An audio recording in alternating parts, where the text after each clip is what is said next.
हाँ जी स्टूडेंट्स, हम पढ़ रहे थे proton magnetic resonance spectroscopy, that is PMR-H01, मतलब प्रोटोन एक है और न्यूट्रॉन ज़ीरो है। PMR means NMR active nuclei.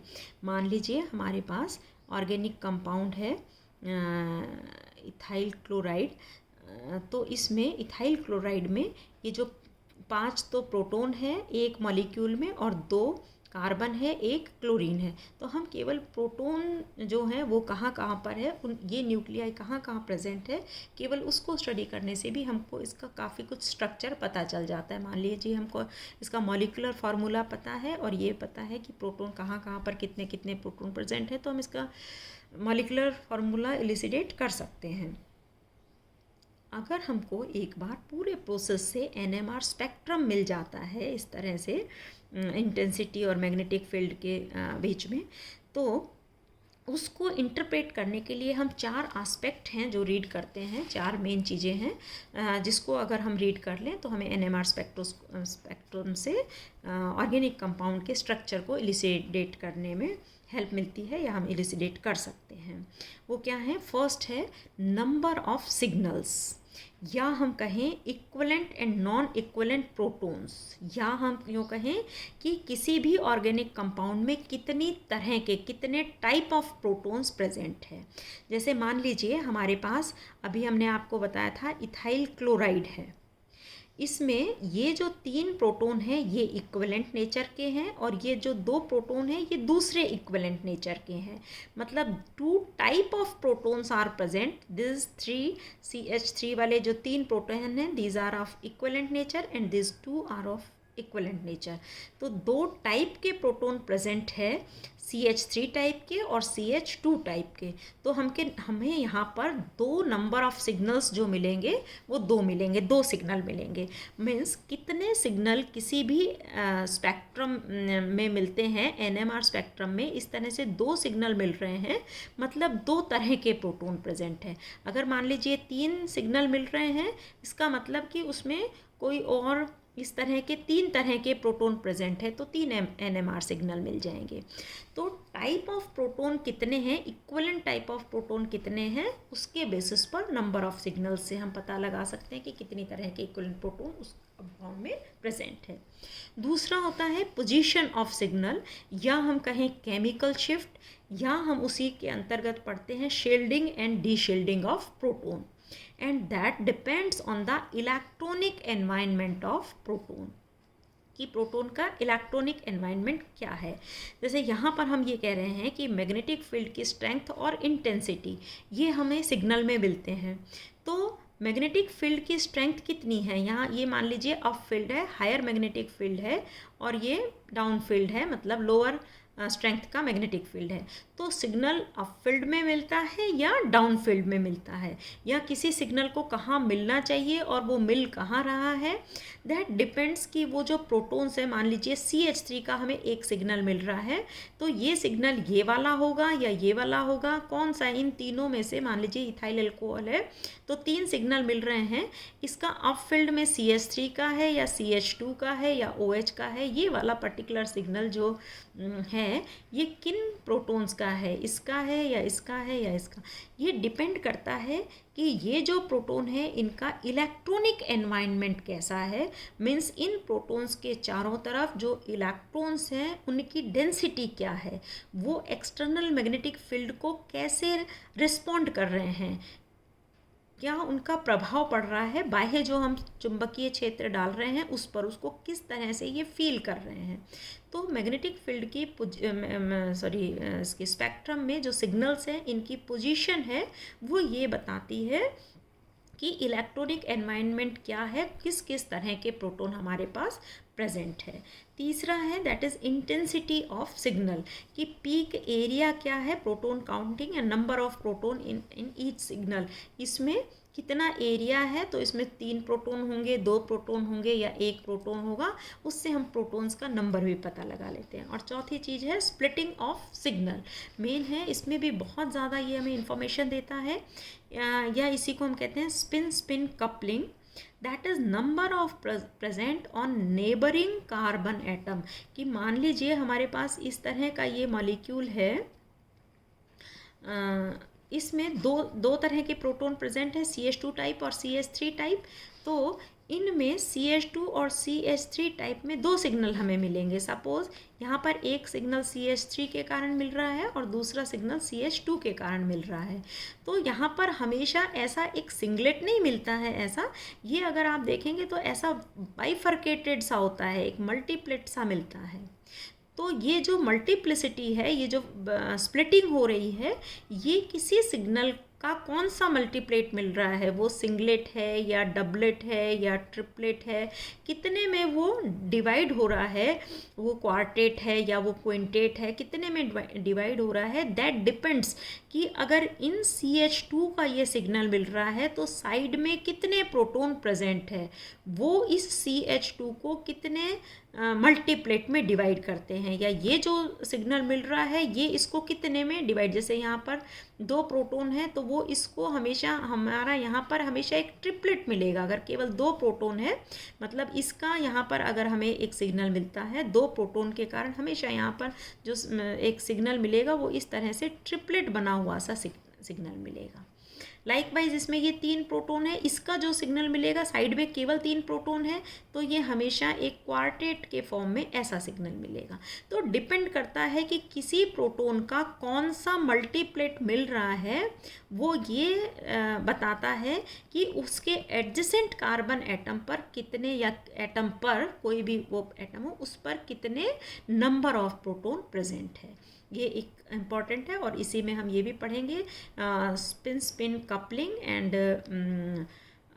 जो इनका कांस्टेंट होता है कपलिंग कांस्टेंट, उसकी वैल्यू क्या है, कपलिंग कांस्टेंट क्या है और स्पिन स्पिन कपलिंग होती क्या है।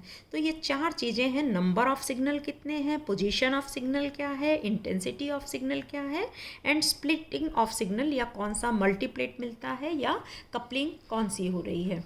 इसके बेसिस पर हम ये एक्सप्लेन करेंगे उसके NMR स्पेक्ट्रम को। तो फर्स्ट जो हम है वो हम लेते हैं नंबर ऑफ सिग्नल या equivalent, how many type of protons are present, कितने तरह के equivalent and non equivalent protons present है, that is number of signal. Proton in identical environment absorb at the same field strength and different type of proton in molecule give different signal in NMR spectrum. For example, अगर हमारे पास suppose ethane है, ethane में CH3 total कितने proton हो गए, 3 और 3 6 proton. इन 6 protons का अगर हम NMR स्पेक्ट्रम लेते हैं, हमको स्पेक्ट्रम मिलता है, तो ये सारे एक जैसे नेचर के हैं, इक्विवेलेंट है, आइडेंटिकल हैं। आइडेंटिकल को हम कैसे डिफाइन करेंगे, कैसे पता लगाएंगे कि ये आइडेंटिकल हैं। मान लीजिए हम इस सब्सटेंस का सब्स्टिट्यूशन इस ईथेन में किसी भी एक 6 प्रोटॉन है, ये इस तरह से 6 प्रोटॉन लगे हुए हैं, हम खोल के लिखे तो इसमें किसी भी एक प्रोटॉन का सब्स्टिट्यूशन किसी एक X ग्रुप से करवाते हैं, दूसरे ग्रुप से करवाते हैं, तो सब्स्टिट्यूशन हो के क्या मिलेगा, CH3 CH2X। अब ये X यहाँ पर आता है तो भी वही कंपाउंड होगा, यहाँ पर आता है तो भी वही होगा, यहाँ यहाँ यहाँ कहीं भी ये 6 में से कौन सा, मतलब C2H6, इसमें से इनमें से कौन सा प्रोटॉन सब्स्टिट्यूट हो के ये X आया है, उससे हमें केवल एक आइसोमर मिलता है, 1 आइसोमर, सिंगल आइसोमर हमको मिलता है।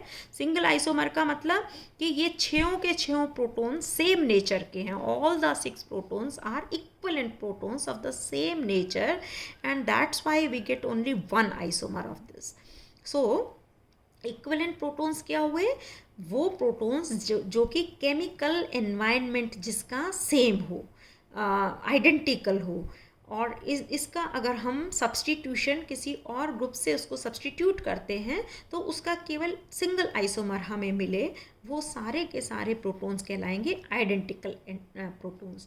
और जो भी आइडेंटिकल प्रोटॉन्स होते हैं वो हमको केवल एक सिग्नल NMR स्पेक्ट्रम में देते हैं। जैसे बेंजीन है, बेंजीन में सारे 6 प्रोटॉन, एक C6H6, इसमें अगर हम सब्सटीट्यूशन करते हैं, मान लो हमें नाइट्रेशन किया, NO2 ग्रुप से सब्सटीट्यूट किया इसको, तो नाइट्रोबेंजीन मिलता है C6H5NO2। और ये NO2 इनमें से कौन से हाइड्रोजन को हटा के आया है, ये इमटेरियल है, मीन्स हमको सबसे केवल नाइट्रोबेंजीन एक ही सिंगल आइसोमर मिलेगा। मतलब ये छयों के छयों जो प्रोटोन हैं वो आइडेंटिकल नेचर के हैं, और जहाँ पर भी प्रोटोन एक जैसे नेचर के होंगे, इक्विवेलेंट होंगे, वहाँ हमको एक सिग्नल मिलेगा। लाइक डाई मिथाइल ईथर है CH3OCH3, डाई मिथाइल ईथर, छयों के छयों प्रोटोन अगर इसका हम आइसोमर बनाएं तो हमें एक ही आइसोमर मिलेगा। किसी से भी कर लीजिए OCH2X, एक ही आइसोमर मिलेगा। मीन्स ये सारे के सारे सेम नेचर के हैं, तो इक्विवेलेंट टाइप ऑफ प्रोटोन्स है, means this will give single signal, एक ही सिग्नल मिलेगा। एसीटोन है CH3COCH3, सब सेम नेचर के हैं, तो इससे भी हमें एक सिग्नल मिलेगा NMR स्पेक्ट्रम में। तो जब इक्विवेलेंट नेचर के प्रोटोन होते हैं तो एक सिग्नल मिलता है। अगर मान लीजिए हमारे पास प्रोपेन है CH3CH2CH3, इसमें कितने सिग्नल मिलेंगे? मान लीजिए इसका हम सब्सटीट्यूशन किसी और ग्रुप से करते हैं, प्रोटोन को सब्सटीट्यूट करते हैं, तो हम क्या क्या आइसोमर मिल सकता है? एक तो CH3CH2CH3X, और दूसरा आइसोमर क्या पॉसिबल है? CH2X है ना, एंड CH3 एंड X यहाँ पर लग जाए।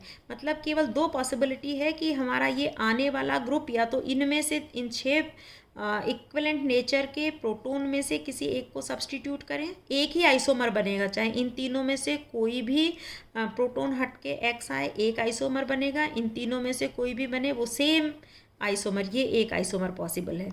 और अगर ये X, ये वाला जो ग्रुप है X ग्रुप, वो इन 2 प्रोटोन को निकलता है, तो ये वाला आइसोमर मिलेगा। मीन्स अगर क्लोरीन है यहाँ पर तो क्या बनेगा? क्लोरोप्रोपेन या 2 क्लोरोप्रोपेन, 1 क्लोरोप्रोपेन मतलब नॉर्मल क्लोरोप्रोपेन, और ये 2 क्लोरोप्रोपेन। तो 2 आइसोमर ही पॉसिबल है। मान लीजिए हम Cl लेके चल रहे हैं तो केवल 2 आइसोमर पॉसिबल है। इसका मतलब इसमें 2 तरह के प्रोटोन प्रेजेंट है। ये 6 प्रोटोन इक्विवेलेंट नेचर के हैं, इनसे हमें एक सिग्नल मिलेगा, और ये 2 प्रोटोन इक्विवेलेंट नेचर के हैं, इससे हमें एक सिग्नल मिलेगा। मतलब टोटल प्रोपेन जो है उससे हमें 2 सिग्नल मिलेंगे। लाइकवाइज अगर हमारे पास इथाइल क्लोराइड है CH3CH2Cl, इसमें भी ये तीनों प्रोटोन एक जैसे नेचर के हैं, ये 2 प्रोटोन एक जैसे नेचर के हैं। या हम कहें कि इनका हम सब्सटीट्यूशन किसी भी ग्रुप से करते हैं तो हमको 2 आइसोमर मिलेंगे, या तो यहाँ पर Z लगे या आने वाला ग्रुप यहाँ पर लगे, 2 अलग अलग आइसोमर बनेंगे। तो अगर इस तरह का हमें कंपाउंड है तो उसके कितने सिग्नल मिलेंगे NMR स्पेक्ट्रम में? 2 सिग्नल। लाइकवाइज आइसोप्रोपिल क्लोराइड है CH3CH3CHCl, आइसोप्रोपिल क्लोराइड, इसमें भी ये एक जैसे नेचर के होगा, ये यहाँ बताया ही था आपको, है ना, सेम आइसोप्रोपिल। आइसोब्यूटेन है अगर इस तरह से CH3CH2 isobutene CH double bond CH2, है ना, तो CH3 ये एक सिग्नल देगा, 2 नहीं होगा हाइड्रोजन ना, आइसोब्यूटीन। तो CH3 ये 6 प्रोटोन एक जैसे नेचर के हो गए, और ये 2 एक जैसे नेचर के हो गए। तो इनसे 2 सिग्नल मिल जाएंगे, इनका एक, और ये एक टाइप ऑफ प्रोटोन है, इसका एक सिग्नल, तो 2 सिग्नल मिल जाएंगे। लाइकवाइज अगर आपके पास आइसोप्रोपिल क्लोराइड है तो कितने सिग्नल मिलेंगे बताइए? Normal propyl chloride CH3CH2CH2Cl, normal propyl chloride कितने तरह के हो गए? 1 टाइप ऑफ प्रोटोन। अगर यहाँ पर हम सब्सटीट्यूशन करते हैं किसी एक हाइड्रोजन का तो X आएगा, एक आइसोमर बना। अगर इसकी जगह ये तो ऐसे ही रहे और हम इनमें से कोई एक हाइड्रोजन सब्सटीट्यूट करते हैं तो दूसरा सब कंपाउंड बनेगा, और अगर इनको एज इट इज़ रहने देते हैं, इसमें से कोई भी एक यहाँ पे CH2 करके एक करते हैं तो तीसरी तरह का कंपाउंड बनेगा। तो हमको 3 आइसोमर इससे पॉसिबल हैं, 3 आइसोमर मिलते हैं। तो हमारे पास जो नंबर ऑफ सिग्नल कितने होंगे या टाइप ऑफ प्रोटोन क्या हो गए, 1 type of proton, 2 type of proton and 3 type of A, B और C। 3 तरह के प्रोटोन हो गए। तो हमको कितने सिग्नल मिलेंगे NMR स्पेक्ट्रम में, 3 सिग्नल मिलेंगे। इसी तरह मान लीजिए इथाइल अल्कोहल है CH3CH2OH, 1 type of proton, 2nd type of proton, 3rd type of proton. तो टोटल इथाइल अल्कोहल में कितने मिल रहे हैं, A type of proton, B type of proton, C type of proton. कितने सिग्नल मिले, 3। तो हमको इसके इथाइल अल्कोहल के NMR में टोटल नंबर ऑफ सिग्नल्स कितने होंगे, 3। ऐसे ही मिथाइल क्लोरोप्रोपेन है CH3CH2 साइक्लोप्रोपेन। साइक्लोप्रोपेन में मिथाइल साइक्लोप्रोपेन ये हो गया CH3HHHH और एक यहाँ पर H, ये साइक्लोप्रोपेन हो गया ये वाला, ठीक है। CH2 और इसमें साइक्लोप्रोपेन में CH2 होगा, एक को हटा के CH3 आ गया, तो मिथाइल साइक्लोप्रोपेन। इस मिथाइल साइक्लोप्रोपेन में देखिए ये एक प्रोटोन, ये एक प्रोटोन, ये वाला एक प्रोटोन और ये एक प्रोटोन। तो टोटल 1 2 3 है ना। और ये वाले जो 2 प्रोटोन हैं ये देखिए साइक्लिक स्ट्रक्चर है, मतलब सिस और ट्रांस पोजीशन है, इनकी अप एंड डाउन है। तो ये वाले दोनों, ये वाला और ये एक नेचर के होंगे और ये एक नेचर के होंगे।